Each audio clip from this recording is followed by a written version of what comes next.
The most urgent issue to make possible a real and effective circular economy is to promote a redefinition of value that represents a true manufacturing revolution.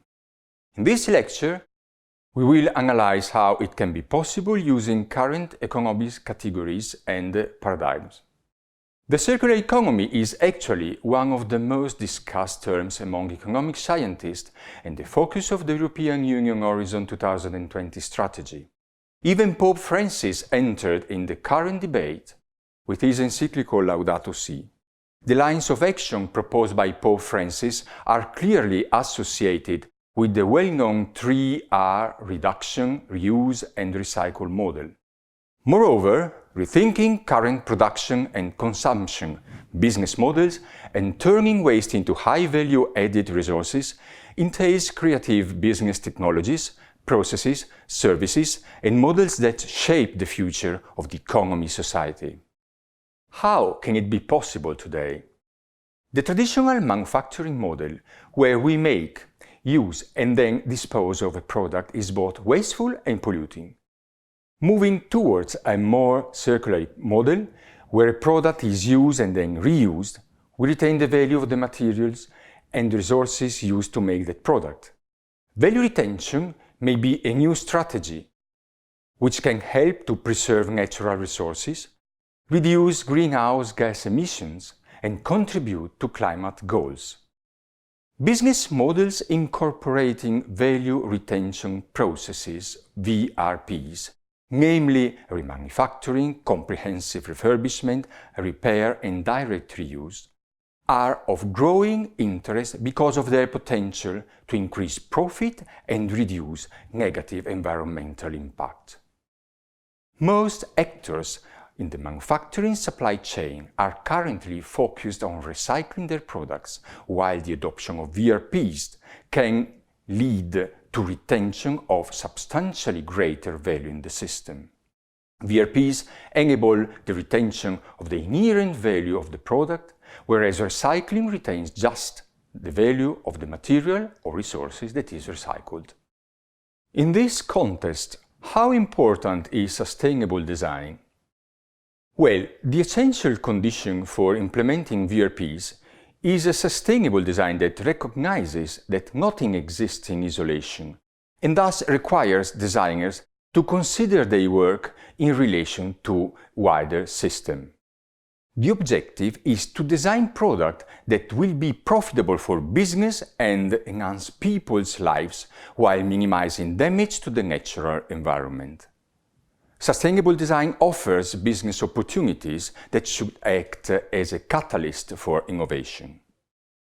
VRPs create net positive outcomes for circular economy by enabling product-level efficiency, gains in material and energy use, and in emission and waste generation. Let's see some examples. Remanufacturing and comprehensive refurbishment can contribute to greenhouse gas emissions reduction by between 79% and 99% in appropriate sectors. Similarly, the opportunity for material saving via VRPs is significant. Compared to traditional original equipment manufacturer OEM new production, remanufacturing can reduce new material requirement by between 80% and 98%. Comprehensive refurbishing saved slightly more materials between 82% and 99%. Repair saved an even higher share between 94% and 99%. And the ranging direct reuse does not require any inputs of new materials. Remanufacturing and comprehensive refurbishment, full service life VRPs, should become an intensive, standardized industrial process that provide an opportunity to add value and utility to a product service life. The growth of VRP activities means high-skilled employees' engagement. Indeed, remanufacturing increased skilled labor hours by up to 120%. Repair requires less labor than the linear reference products, showing a decrease of 70% to 99%. So, why VRPs are yet so neglected in global economies? Many barriers inhibit the adoption of VRPs and the generation of demand of remanufactured products. For example, policies that restrict the import, distribution and/or sale of used VRP products. They prevent a strong business case to take shape, and consequently, the industry members will not engage in VRP production. Indeed, currently, remanufacturing accounts for only 2% in USA production and only 1.9% of European Union production.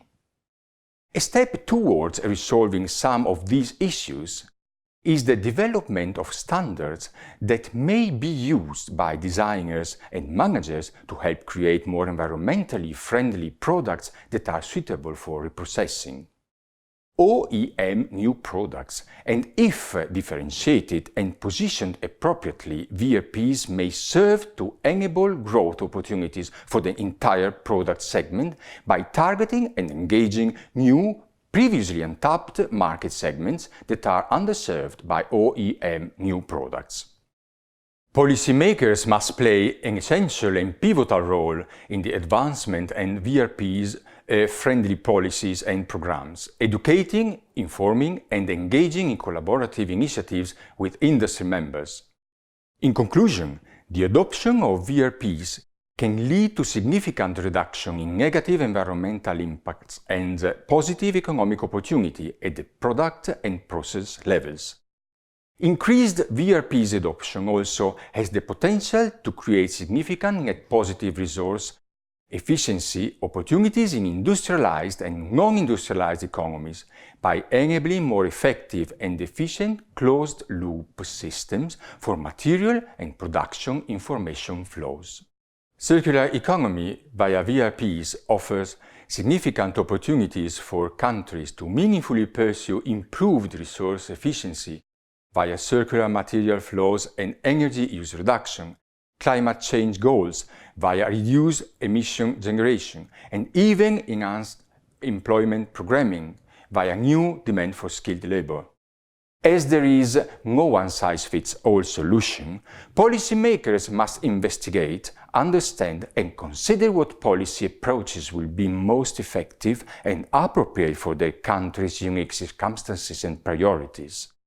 However, it is important to note that where regulatory and access barriers exist, such as regulation prohibiting engagement in VRP activities or restricting the movement of cores and VRP inputs, all other aspects of the circular VRP system will be constrained.